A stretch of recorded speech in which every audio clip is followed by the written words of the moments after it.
नमस्कार, news 18 special में आपका स्वागत। मैं राहुल ओझा आपके साथ। इस वक्त की बड़ी खबर, इजराइल का लेबनान पर बड़ा हमला हुआ है। आतंकी संगठन हिजबुल्लाह के ठिकानों पर यह हमला किया गया है। हमले में हिजबुल्लाह को बड़े नुकसान का दावा किया जा रहा है। हमले के बाद इजराइल लेबनान बॉर्डर के पास आग लगी है। हथियारों को लेकर इजराइल ने दावा किया है। ईरान उत्तर कोरिया के हथियारों से हमला किया गया है। हमास को ईरान उत्तर कोरिया से हथियार मिले हैं, तो हिजबुल्लाह के ठिकानों पर हमला किया गया है। लेबनान पर बड़े हमले की तस्वीर भी सामने आई है। बड़ी खबर बता रहे हैं, जहां इजराइल ने लेबनान पर बड़ा हमला बोला है। आतंकी संगठन हिजबुल्लाह के ठिकानों पर हमला किया गया है। बताया जा रहा है कि हमले में हिजबुल्लाह के ठिकानों को बड़ा नुकसान पहुंचा है, यह दावा किया जा रहा है। हमले के बाद इजराइल लेबनान बॉर्डर के पास आग भी लग गई है। साथ ही बता दें कि हथियारों को लेकर इजराइल ने दावा किया है। ईरान उत्तर कोरिया के हथियारों से हमला किया गया। हमास को ईरान उत्तर कोरिया से हथियार मिलने की भी बात कही जा रही है। तो बड़ा हमला हिजबुल्लाह के ठिकानों पर इजराइल का। वहीं इजराइल लेबनान बॉर्डर के पास आग भी लगी है। साथ ही हथियारों को लेकर भी इजराइल बड़ा दावा कर रहा है। ईरान उत्तर कोरिया के हथियार से हमला ये किया गया है। तो कुछ तस्वीरें भी निकलकर सामने आई है, वो तस्वीर आपको दिखा रहे हैं। इजराइल हमास से युद्ध को लेकर के बड़ा अपडेट दे रहे हैं, बड़ी जानकारी आप तक पहुंचा रहे हैं। जहां हिजबुल्लाह के ठिकानों पर हमला किया गया है। आतंकी संगठन है हिजबुल्लाह, जिसके ठिकानों पर इजराइल ने हमला किया है। तो इजराइल ने लेबनान पर बड़ा हमला बोला है और साथ ही इस हमले में हिजबुल्लाह के बड़े नुकसान का दावा जो है वो इजराइल कर रहा है।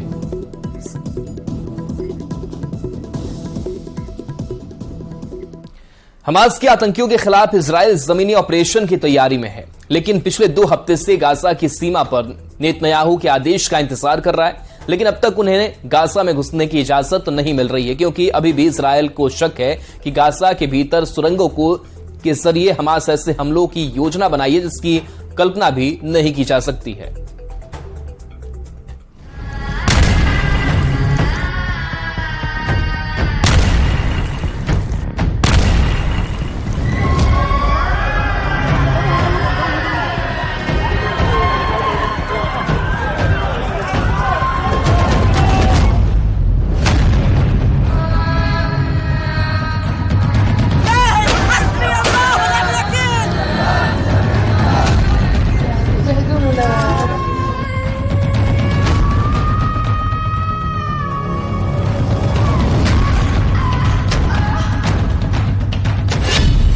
हरे ऑर्डर से डर गए नेतन्याहू।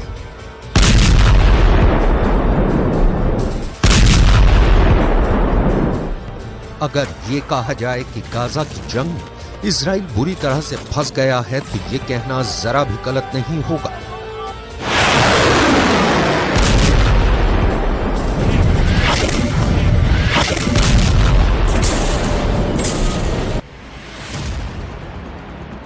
अगर ये कहा जाए कि गाजा की सुरंगों में हमास बेसब्री से इजराइल की आईडीएफ को तबाह और बर्बाद करने का इंतजार कर रहा है, तो ये भी कहना गलत नहीं होगा।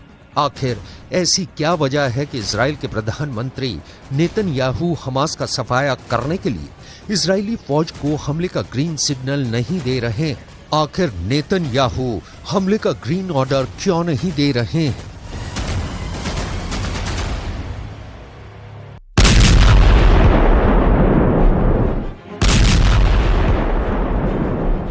तीन हफ्ते की जंग में अभी भी यही सस्पेंस बना हुआ है कि गाजा पट्टी, वेस्ट बैंक और लेबनान के बॉर्डर पर हर दिन 500 हमले करने वाला इजराइल गाजा पट्टी पर जमीनी हमले क्यों नहीं कर रहा है? 30,000 के करीब गाजा की इमारतों को जमीन में गाड़ने के बाद भी इजराइल की आईडीएफ हमास को जमीनी हमले में क्यों नहीं मार पा रही? हम आपको गाजा युद्ध की ऐसी हकीकत और सच्चाई बताने जा रहे हैं जो आपके होश उड़ा देगी। हमास के पास 5 लाख लीटर वाला पेट्रोल बम। इजराइल की मोसाद को अपने सबसे टॉप खुफिया एजेंटों से पता चला है कि गाजा पट्टी में बनी 500 किलोमीटर लंबी सुरंगों में हमास ने इजरायली सेना को मारने की जबरदस्त तैयारी कर ली है। कुछ दावों के मुताबिक हमास के पास इस वक्त 5 लाख लीटर पेट्रोल और डीजल मौजूद है, जिसे वो इजरायली सेना के खिलाफ पेट्रोल बम की तरह इस्तेमाल करने जा रहा है। हमास ने तय किया है कि जब गाजा में फैली 1300 से ज्यादा सुरंगों में इजरायली सेना के जवान हमला करते हुए घुसेंगे, ठीक उसी वक्त सुरंगों में रखे पेट्रोल और डीजल के ड्रमों से तेल को इजरायली सेना के ऊपर फेंका जाएगा और आग लगाई जाएगी। हमास ने सुरंगों के अंदर रखे पेट्रोल और डीजल को फेंकने वाले जेट पैम्प लगा दिए हैं ताकि दूर से ही पेट्रोल और डीजल को इजरायली सेना पर फेंककर आग लगाई जाए। अगर इजरायली सेना हमास के इस पेट्रोल बम की चपेट में आई तो उससे सैकड़ों सैनिकों का नुकसान हमला शुरू करते ही हो सकता है। हमास ने टनल वॉर में महारत हासिल कर रखी है और सुरंगों में रखा 5 लाख लीटर ईंधन को हमास पेट्रोल बम की तरह इस्तेमाल करने जा रहा है। यही वजह है कि इजराइल की आईडीएफ हमास की सुरंगों में घुसने की हिम्मत नहीं जुटा पा रहा है। हरे ऑर्डर से डर गए नेतन्याहू। यही वजह है कि हमास को जड़ से खत्म करने के लिए इजरायली सेना के टॉप जनरल और कमांडर्स मत्थापच्ची कर रहे हैं कि सुरंगों में घुसकर कैसे हमास के 25,000 लड़ाकों का सफाया किया जाए।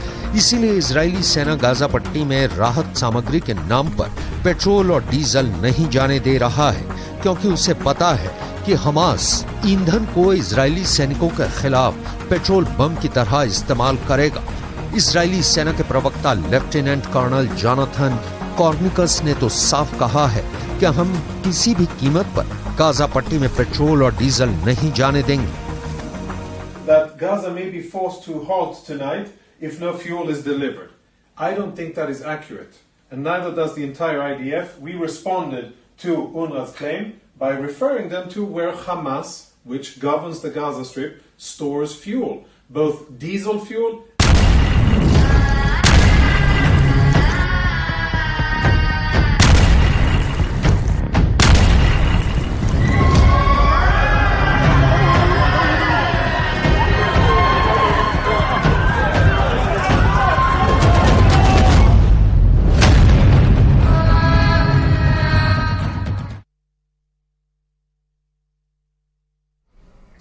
हमास इजराइल के बीच छिड़ी जंग में हमास ने अपना नया हथियार निकाल लिया है। हमास की ओर से पहली बार इजराइल पर एक लंबी दूरी की मिसाइल से हमला किया गया है। यह मिसाइल लाल सागर के किनारे बसे इजराइल के इलत शहर पर गिरी। गाजा से इलत शहर तक पहुंचने के लिए इस मिसाइल ने करीब 220 किलोमीटर की दूरी तय की। हमास ने इस हमले का वीडियो जारी कर इजराइल को अपने नए हथियार की ताकत दिखाई है।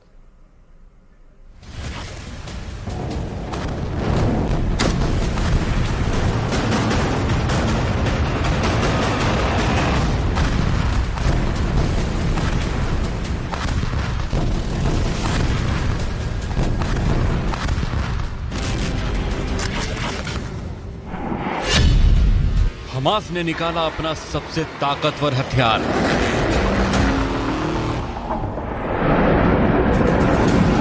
अब इजराइल का कोई कोना हमास की पहुंच से दूर नहीं। इजराइल के हर शहर पर कहर बरसा सकता है हमास।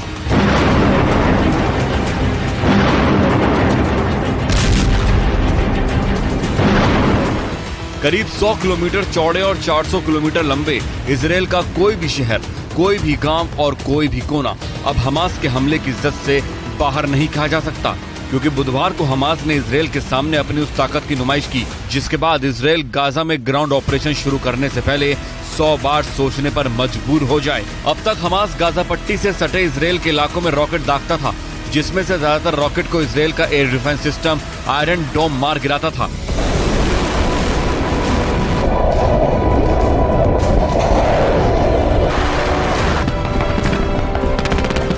लेकिन बुधवार को हमास ने इजराइल पर एक ऐसी मिसाइल दागी कि उसे देखकर इजराइल के पसीने छूट गए। हमास की यह मिसाइल एक लंबी दूरी की मिसाइल थी जिसे गाजा पट्टी से दागा गया था। इस मिसाइल को इजराइल के इलत शहर को निशाना बनाकर दागा गया था। अब आप मैप पर गाजा पट्टी से इलत शहर की दूरी देखेंगे तो हमास की इस मिसाइल की ताकत को भी समझ जाएंगे। इसके बाद हम आपको बताएंगे कि हमास की यह मिसाइल कहां जाकर गिरी और इससे इजराइल को कितना नुकसान पहुंचा।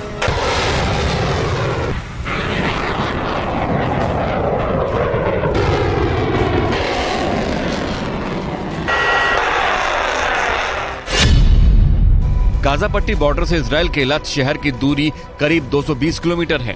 गाजा पट्टी भूमध्य सागर के किनारे बसा है, जबकि इलत शहर लाल सागर के किनारे बसा है। हमास ने गाजा पट्टी से जो मिसाइलें दागी वो 220 किलोमीटर की दूरी तय कर इलत शहर तक पहुंच गईं।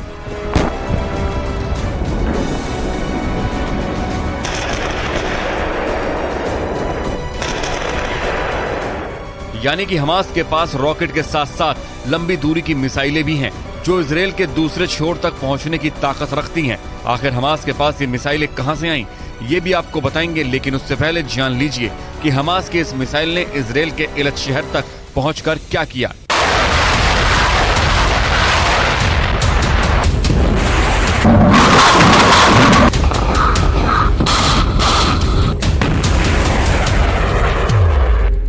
दरअसल हमास ने इलत शहर को निशाना बनाकर मिसाइल दागी तो जरूर, और हमास की मिसाइल 220 किलोमीटर की दूरी तय कर इलत शहर भी पहुंची, लेकिन वो मिसाइल शहर की आबादी पर नहीं गिरी, बल्कि शहर के बाहर किसी ऐसी जगह पर गिरी जहां किसी तरह के जान माल का नुकसान नहीं हुआ।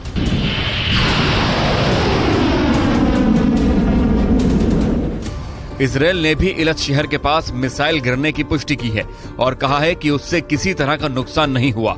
हमास ने इस मिसाइल का वीडियो बुधवार को अपने टेलीग्राम चैनल पर पोस्ट किया था। हमास के इजलदीन अल कसम ब्रिगेड ने वीडियो को जारी करते हुए कहा कि अय्याश 250 नाम की लंबी दूरी की मिसाइलें थीं, जो इजराइल के इलत शहर को निशाना बनाकर दागी गई थी। हालांकि वीडियो को देखकर इस बात की पुष्टि नहीं हो पा रही है कि हमास का ये वीडियो 25 अक्टूबर का है या काफी पुराना। अब आइए आपको बताते हैं कि हमास के पास इतनी लंबी दूरी की मिसाइलें कहां से आईं। दरअसल हमास की इस ताकत के पीछे ईरान का हाथ है। ईरान ने 2014 में हमास के साथ फजर 5 मिसाइल की ताकत साझा की। इस मिसाइल की रेंज 333 किलोमीटर है। इसकी लंबाई 6.48 मीटर है, जिसे 10 मीटर लंबे लॉन्चर से दागा जा सकता है। हालांकि इस मिसाइल की प्रभावशाली हमले की क्षमता 68 से लेकर 75 किलोमीटर तक ही है। इसकी स्पीड 1100 मीटर प्रति सेकंड है।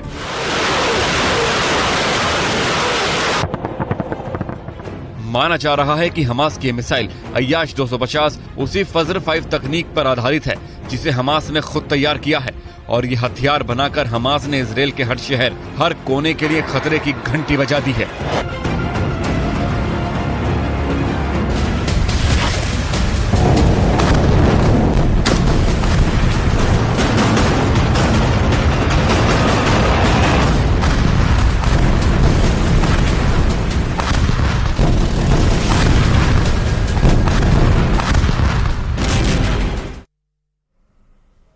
इजराइल और अमेरिका मिलकर पूरे वेस्ट एशिया में अपनी खोई हुई धाक को जमाने में लगे हुए हैं। आज सुबह अमेरिका ने बड़ा एक्शन लिया। यह एक्शन हमास के सबसे बड़े हमदर्द ईरान के ठिकानों पर हुआ है।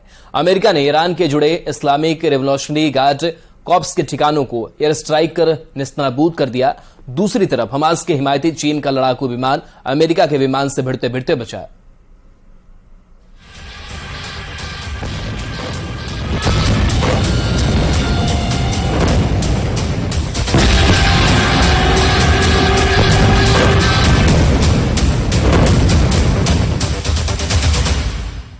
सीरिया में ईरान से जुड़े ठिकानों पर अमेरिका का हवाई हमला।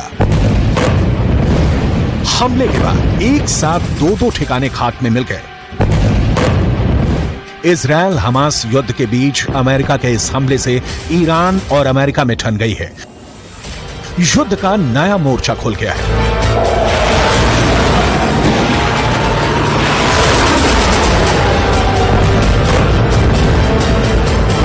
दक्षिण चीन सागर में चीन का लड़ाकू विमान अचानक अमेरिका के विशाल बॉम्बर के सामने आ गया।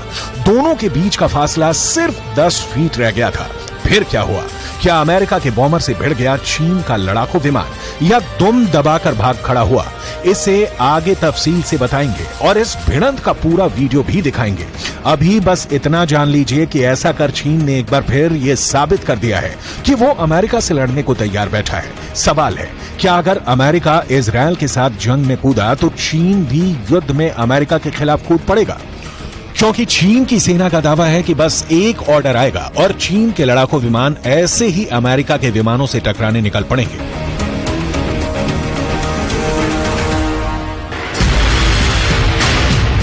हमास का एक प्रतिनिधिमंडल गुरुवार को ईरान के विदेश मंत्री के साथ रूस पहुंचा।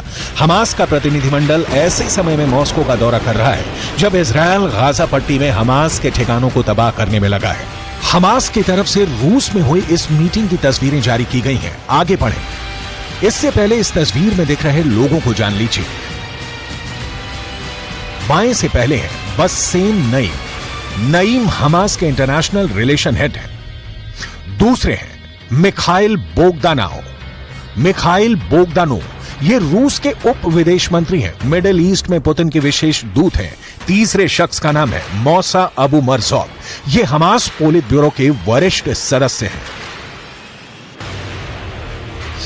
दावा किया जा रहा है कि इस मीटिंग को बहुत ही गंभीरता से लेने की जरूरत है, क्योंकि यह नया गठबंधन अमेरिका के खिलाफ युद्ध का ब्लूप्रिंट तैयार कर सकता है।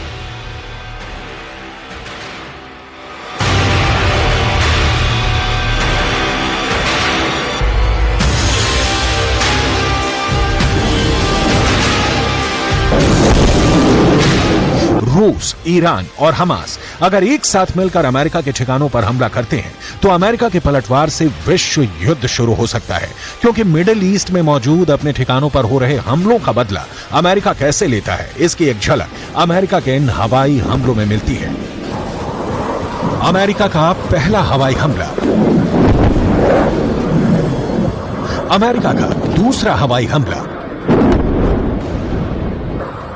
अमेरिका का तीसरा हवाई हमला। अमेरिका ने ऐसे लिया है अपने सैनिकों पर हमले का बदला। अमेरिकी लड़ाकू विमानों ने सीरिया में ईरान समर्थित 2 मिलिशिया ठिकानों पर बमबारी कर युद्ध का एक नया मोर्चा खोल दिया है। इजरायल हमास युद्ध के शुरू होने के बाद एक बार अमेरिका और ईरान आमने सामने हैं। इसी महीने खाड़ी देशों में मौजूद अमेरिकी ठिकानों पर हमले हुए।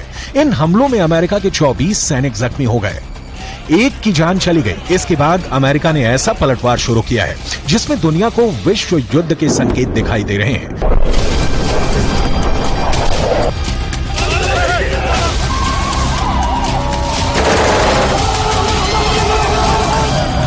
सीरिया और इराक में मौजूद ईरान समर्थित मिलिशिया पर हमला करके अमेरिका ने ईरान को बहुत ही बड़ा संदेश दिया है। अमेरिकी रक्षा सचिव लॉयड ऑस्टिन ने कहा है कि संयुक्त राज्य अमेरिका संघर्ष नहीं चाहता है और आगे की शत्रुता में शामिल होने का उसका कोई इरादा नहीं है, लेकिन अमेरिका की सेना के खिलाफ ये ईरानी समर्थित हमले अस्वीकार्य हैं और इन्हें रोका जाना चाहिए।